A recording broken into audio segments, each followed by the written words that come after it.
Hey guys and gals, Jim back with updates since yesterday, where I last left off from the video we did last night. I went in with my uh, canopy glue, filled in all the light leaks, used a small toothpick for that.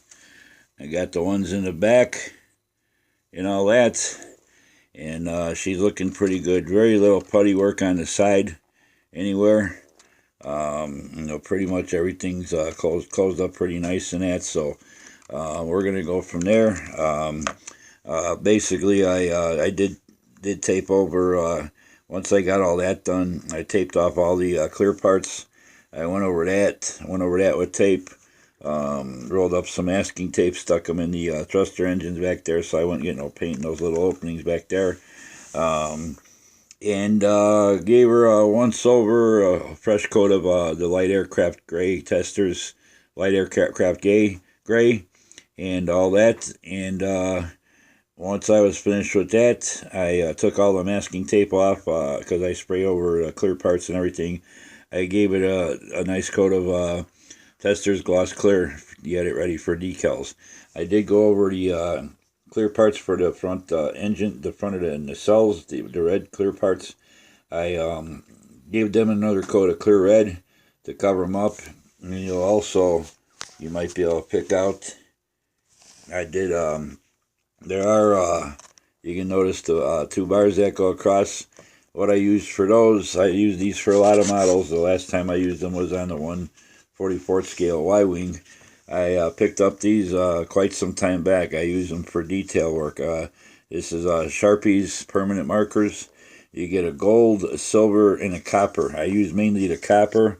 I've used the silver a few times. Never had too much reason for the gold, but I use the copper to do those and stuff. It's a pretty fine point and it works real nice. The only thing is when you use a Sharpie, whether it's a colored one like these or a black one to fill in like little windows or something on a small model, it's a ink. It's not a paint, so it's a lot thinner. When you give it your clear coat and give it a light misting, if you go too heavy on it or you do it too soon after you went over things with a Sharpie, it's going to have a tendency, the paint's going to have a tendency to loosen up or soften the ink and cause it to run on you. I learned that the hard way years ago when I filled in some little windows with a black Sharpie, and I put a clear coat on it as soon as I was done, and it caused the ink to run down the side of the model where you didn't want it. So, I mean, it was an easy fix. I sanded it down a little bit and repainted it and stuff, so, but just the warning and stuff, so.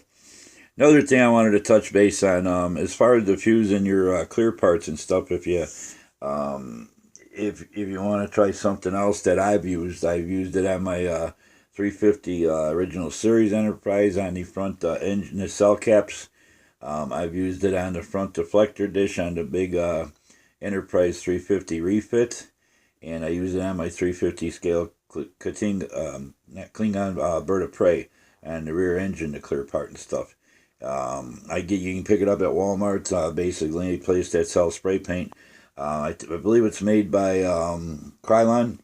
It's called Frosted Glass, and it basically does what it says, frosted glass.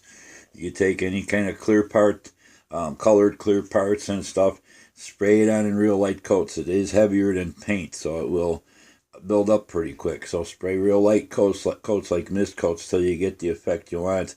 It'll do it with hot spots for you and everything. And it works great. I used it on my deflector dish, and I got that real nice effect with the.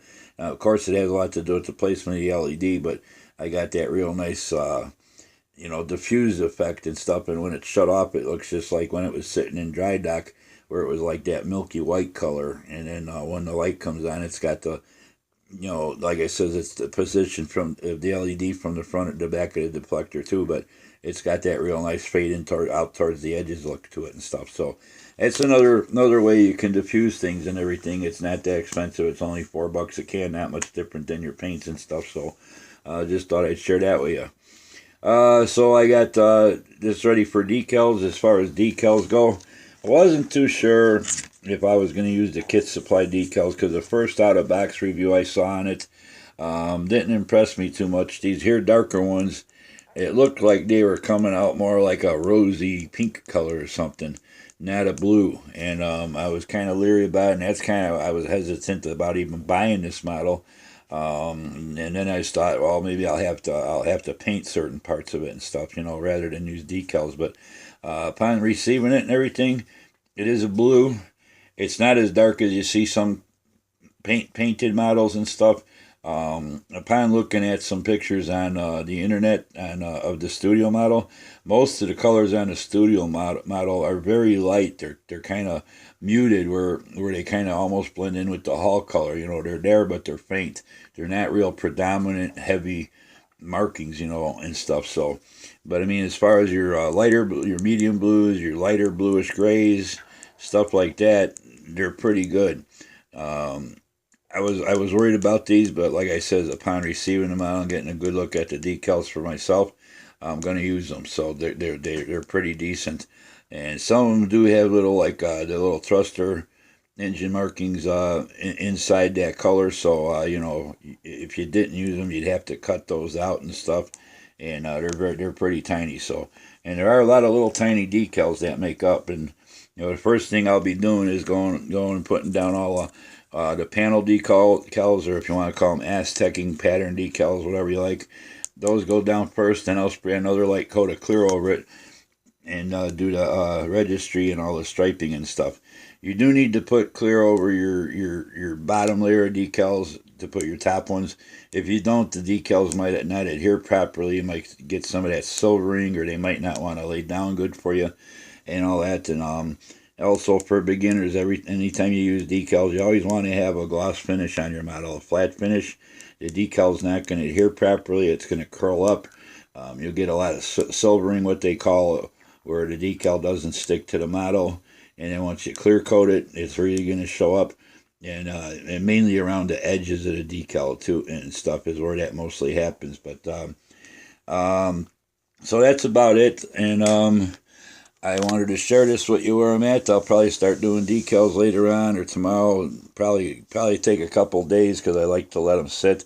I use Solvaset by Walters. I've been using that since the 70s or 80s.